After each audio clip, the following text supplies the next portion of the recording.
Henri IV de France. Henri IV fit semblant d'être un allié. Il échangea des lettres avec Jean, lui promettant des pactes, de l'amitié. Mais dans l'ombre, il le trahit. Il vendit la position du royaume de Jean à un tyran venu de l'Est. Gengis Khan. Oui, tu as bien entendu.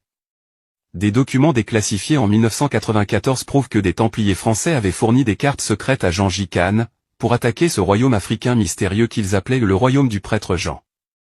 Car oui, ce fameux prêtre Jean que les croisades cherchaient en Inde et en Orient, c'était lui. Un roi noir. Un apôtre du Christ. Un géant oublié. Quand Gengis Khan lança son invasion, ce ne fut pas une guerre. C'était un effacement.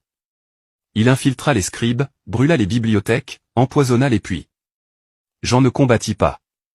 Il se retira sur une montagne sacrée, et disparut. Son peuple fut massacré.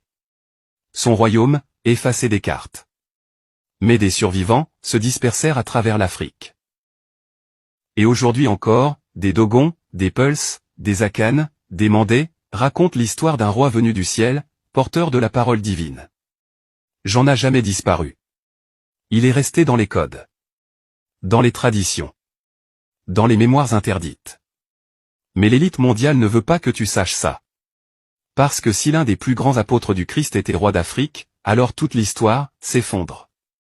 Tu comprends maintenant pourquoi ils ont tout fait pour effacer son nom. Abonne-toi. Car la suite va faire trembler l'histoire.